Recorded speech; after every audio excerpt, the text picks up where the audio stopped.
We live in a world that is becoming interconnected. Imagine a tool that connects all your data points so you can visualize in real time, seeing the impact of proposed changes, avoiding costly mistakes, extending your model to design and operational uses. Our vision is to become the leading process digital twin solution for improving the design and operation of complex systems.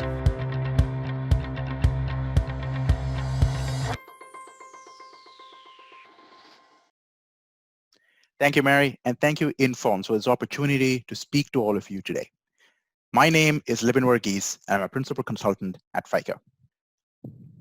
Today, I'm going to talk to you about the barriers that stand in the way of getting advanced analytic models into production and into the hands of your business user. And why is this pertinent now, you may ask? Today, to meet the unprecedented challenges that all our companies and communities are facing, it is imperative that every analytical model or optimization problem that we build make its way to the business user. And the business user can use those models to solve the problems they're facing and get things back on track. I want to tell you about when I face this issue of an analytical model not making it into production the first time. I started my career more than a decade ago as a mechanical engineer in a power plant. And one of my first projects was to create a simple forecasting and reporting engine for the daily power generation of the power plant. The business user who I was building this tool for was upper management. Every day, they wanted to understand what the current state of the power plant was, how much power we are generating, forecast for the month, any bottlenecks, if any, etc. I did my research, built a nice little forecasting algorithm, and embedded it in Excel for my business users to run. Not your regular Excel, but the one with fancy charts, macros, and buttons built with all the eagerness you would expect from a first-timer. My manager loved it. But then he asked me a few questions. How is the business user, the VP, going to run this Excel file? Do we install Excel and VBA on his Mac? What if the COO needs to run it as well? Do we need to get her set up as well? And more importantly, if there is a change, how do you get a new version to these folks? I had built the coolest solution, or so I thought, but I faced a barrier in deployment. I had no way to get it into the hands of my business user. Funny thing is that this wasn't the last time I had seen this happen. It's happened again and again and again. Not just for me, but I've seen it happen with a lot of companies that I've worked with as a consultant. And now listening to me, I'm certain that you all have seen this before as well. Everyone must have had that cool model that worked beautifully, but is now sitting on a shelf somewhere because it just couldn't get over the fence to the business user. Don't worry, it's not you or me. In fact, Gartner estimates that 50% of advanced analytic solutions fail to get to the intended audience, the business user. Think of that, 50%. And if we are all building solutions that don't get to the business user, then our companies and communities are not gaining any return of investment from it.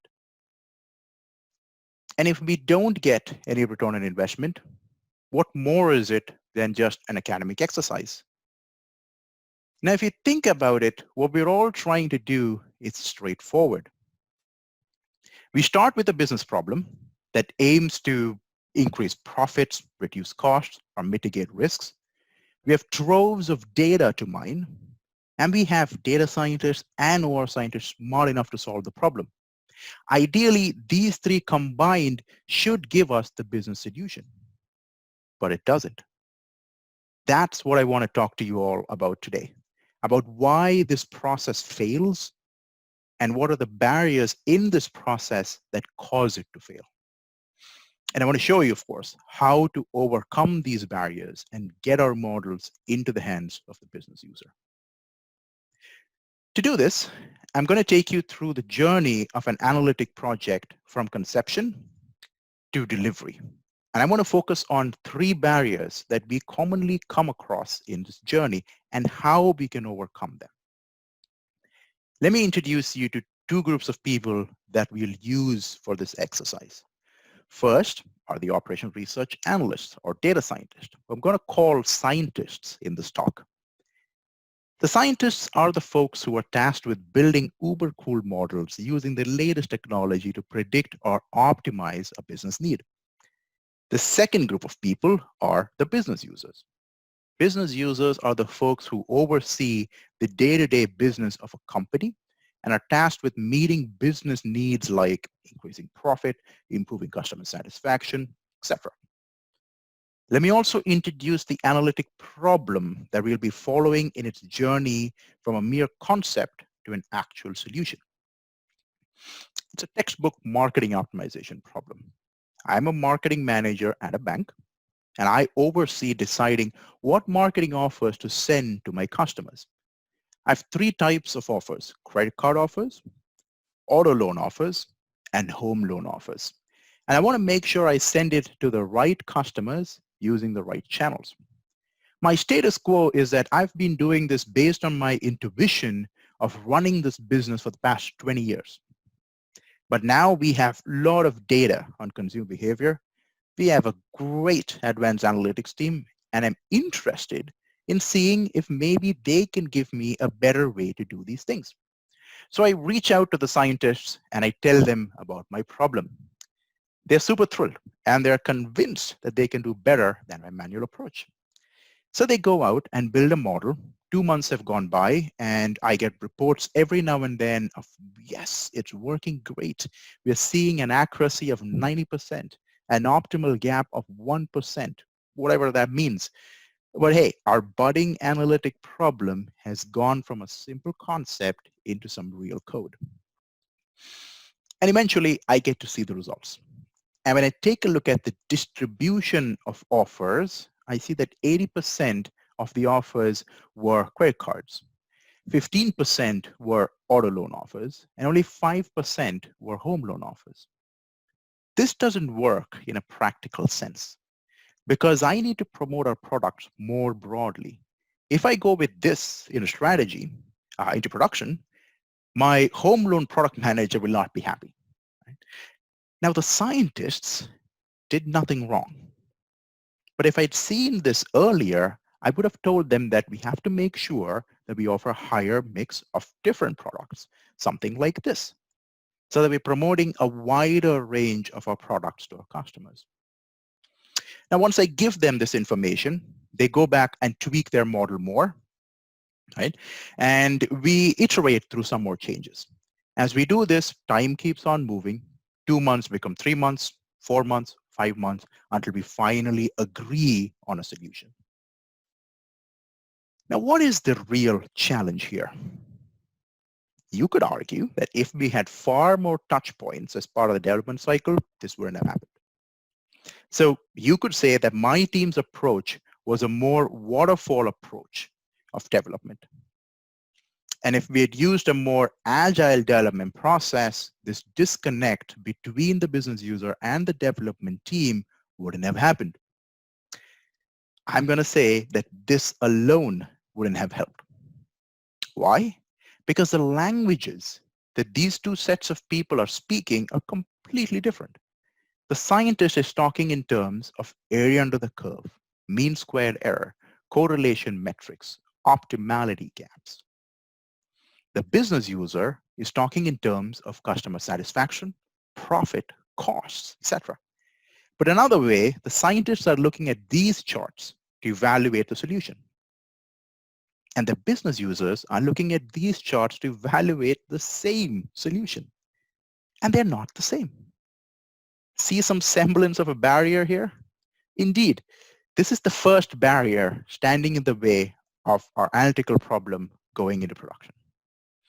A reason a lot of advanced analytic models fail to get deployed is simply because scientists and the business users do not speak the same language. So how do we solve for this?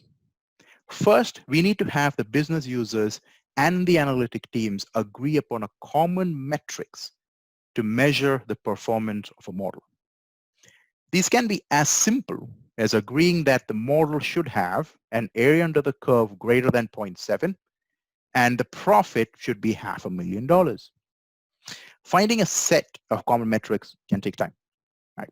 But it's worth it. And in my experience, it is best if these metrics are more in business terms than in operation research or data science terms.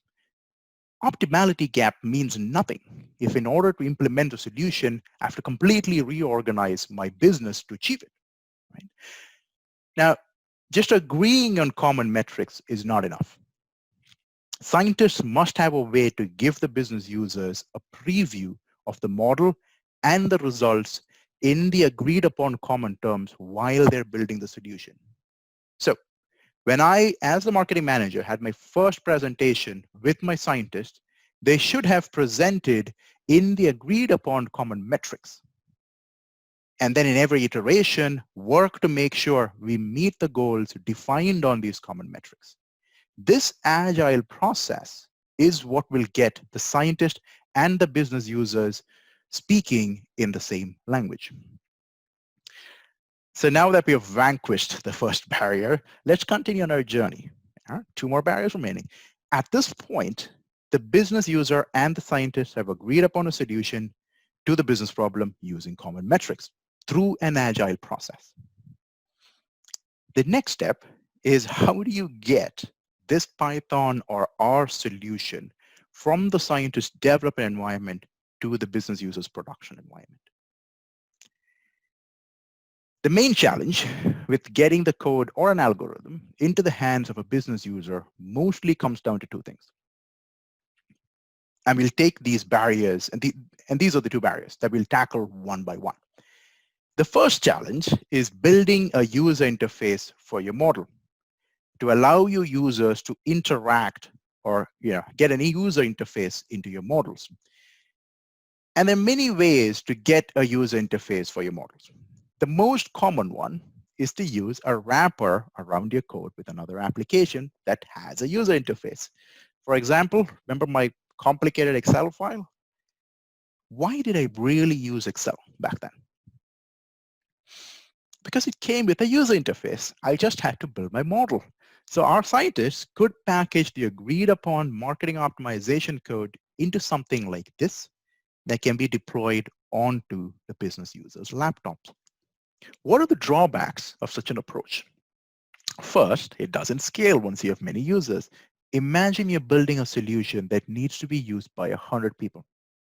And let's say you've built a desktop application like wrapping code in an Excel user interface. This means your solution has to be now deployed to the machines of 100 people. If your applications need setup, and if you're like any normal organization where people have different types of laptops and machines, imagine the effort it takes to simply set the users up to run your solution.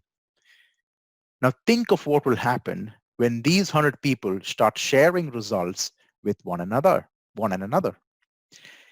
And one of the results don't match. Jeff is going to say his version is correct, and Jane is going to say hers is. Chaos, because there is no single source of truth. Everyone has their own version. So they bring you, the developer, in as a referee, and now consider the effort required on your part to debug your solution. No one writes bug-free software, right? So say you find the issue and you have a fix. So you need to push a new version to all 100 users. It simply does not scale. Now, just to be clear, there are cases when Excel works, right? But most enterprise solutions, it doesn't. So reasonably, after running into all of these issues, you might think to put it on a central server, to put the solution on a central server. The main challenge here is that any production-ready solution, like we said before, needs a user interface. Have you tried creating a user interface on a Linux machine?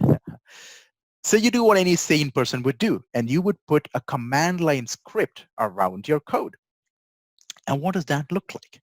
Basically, the user logs into a central machine, uploads a CSV file with the data needed to run the problem, runs a command line script, and that produces an output file. Then the business user is tasked with taking this output file and then putting it into whatever tool they want to visualize the results. Could be Excel or a BI tool. And they perform further analyses to get the solution they're looking for. And that could work as a user interface because by definition, it does allow the user to interface with the model and run it. But that won't be very efficient, would it? In either of these scenarios, desktop applications or server-based command processes, what I've seen happening time and again is that business users will use a solution for a bit, but soon give up because it's simply not flexible for running their business. But the business problem still needs to be solved. My marketing optimization problem is not going anywhere. So who is the best person to run the solution? The one who is the most familiar with it, the one who knows how to debug it, the one who can have a single version of the solution. Who is that person? The same scientist who built the solution. And now this scientist has to devote 2 days a week to running scenarios for the business user. That is 40% of their working time. And what could this scientist have been doing instead of this? Doing what someone with their skill set is best at doing, building more models to solve all the other problems that the company is facing. We know that we all have a giant backlog of problems that we need to solve. They could have been doing that. So what is the alternative to data scientists and operations research analysts hacking together a user interface for the solution? The scientists could go and talk to their IT partners and tell them that they need to get a solution to the business user and that they have tried to do it themselves, but the solution doesn't scale. IT can take the Python or R model and recode it in Java, C# or JavaScript and build a user interface that is scalable and then give that to the business user. But that comes with its own challenges. IT organizations don't move that fast. And for no fault of their own, mind you, they just have a list of tasks with higher priorities. If you're lucky, you will get a position not at the end of the queue, and hopefully your cool solution using an automatic decomposition mixed integer linear programming model gets to the business user in 6 months of time. By which time the problem has changed, the data has changed, and your model definitely needs retuning.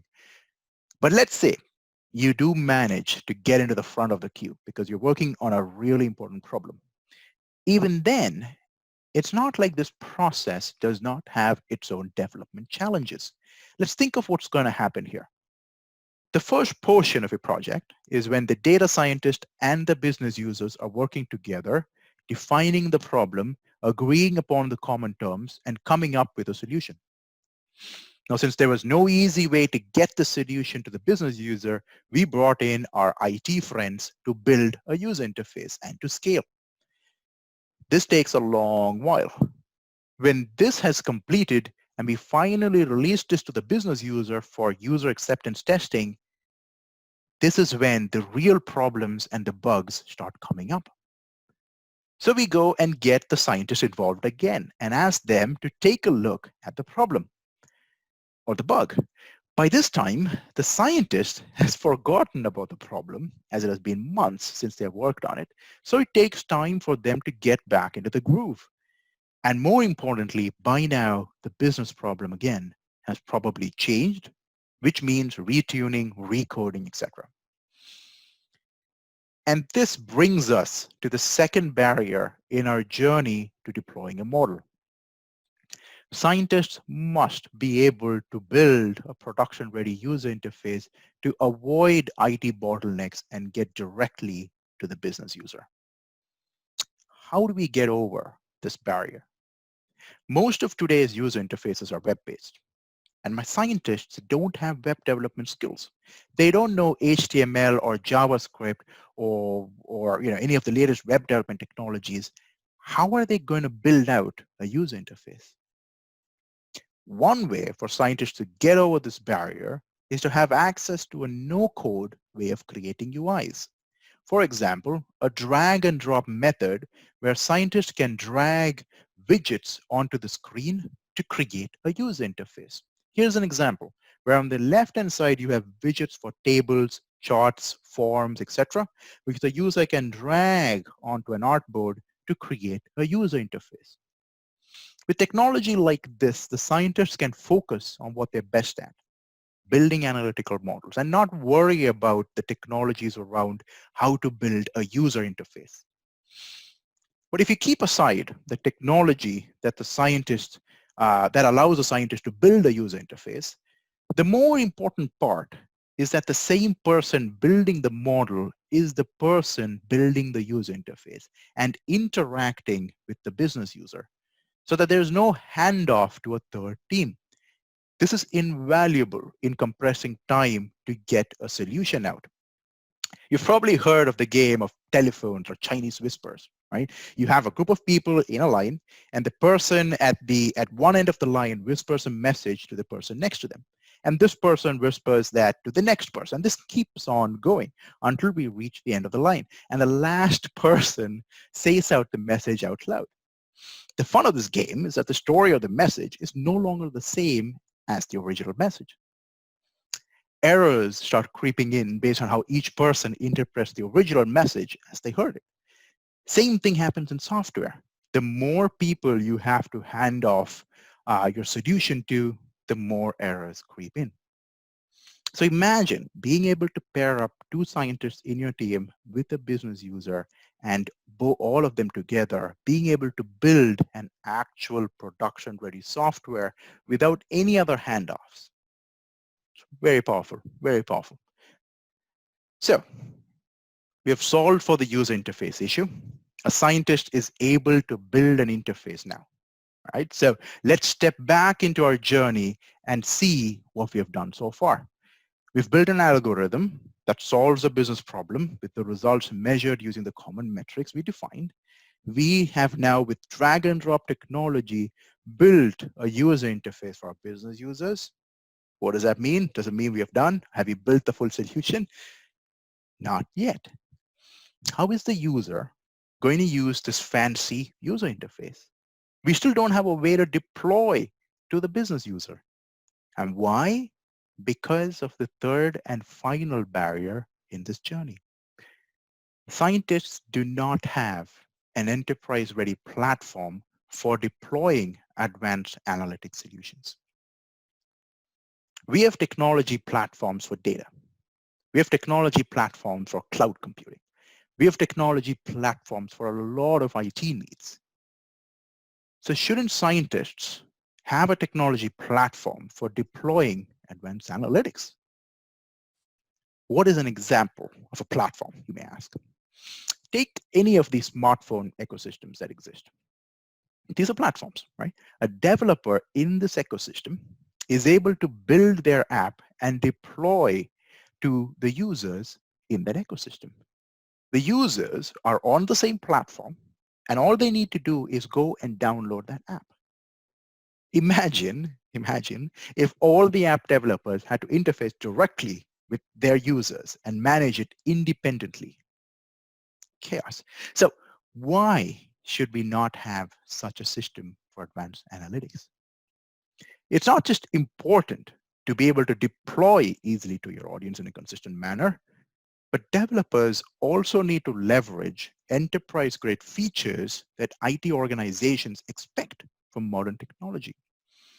For example, security is something that every enterprise solution needs. When a scientist is building their application, I shouldn't have to worry about how to authenticate users to use that application. Scale is another major component. If I deploy my solution to the 100 users as a developer, I shouldn't need to worry about how to scale the solution. These are things that the platform should provide, right? For example, in order to scale, I'm sure you've heard of containerization technology or elastic computing or worker nodes, right? the platform should use such technology to scale. As a developer, I only need to deploy my solution to this platform, and that should scale. Next is stability. The ideal platform should provide stability to all the applications that are on that platform. The last thing you want to do is wake up at 2 a.m. to debug the application just because it crashed, right? And finally, the platform should provide repeatability. What happens when you want to build the next cool solution? Once you build one application, you should be gaining skills for building the second application. Each application that you build reduces the effort required for the next application. If you don't have a platform, you do the exact same thing again and again and again. You work in a silo, validate it independently with the business over the course of months, and then since you have no way to deploy, you call in IT, or you get more scientists to run the scenarios for the business users, and this doesn't end, right? To be effective, scientists must have an enterprise-ready platform to deploy all of their advanced analytics solutions. So now here we are at the end of our journey, broken down 3 barriers, and the scientists and the business users are now working on the same solution that is now enterprise ready. Right? Let's look at how our project timeline changes with all of these barriers removed. Here is the old way of doing things, where the scientist and the business user work together, agreed upon a solution, and then handed it off to IT, who went in, did their thing, and then that process was long drawn. This is a process for one app. In the new way, our scientists can build a model, the user interface, and also deploy to their business user. Let's take a second. What does this really mean? It means that at the end of every iteration, the scientist can give the business user a version of the final solution. Think of that. Every time a scientist is working on a solution, they're working on the actual solution, right? It's prototype version 1, prototype version 2, and the last iteration is the actual solution. One cool thing about this is that we get feedback so much earlier in the process, right? Because the business user is giving this frequent feedback back to the scientist, another thing starts to happen. This application begins to look familiar to the business user. And that means, since the user is working on the same app every time, just incrementally getting better, that will automatically lead them to be more comfortable with the solution, and hence lead to a much higher adoption rate. Right? The user acceptance test in this case is very fast, because this is not a new solution for the user. They've been using this for a long time, from prototype version 1 to 2, and now it's just become the final version. So frankly, there's not much to test anymore. So finally, we have successfully removed the barriers in the way of deploying not just this solution, but for all of our advanced analytics solutions. And in summary, here are those steps. Business users and scientists should speak the same language so that they agree upon a solution to the problem. Scientists should be able to build a production-ready user interface so that they don't have to bring in a third team to build it for them and lose requirements in the way of discussions. And finally, scientists, after they have built a solution, should have a platform to deploy this and all of the other solutions to their business users.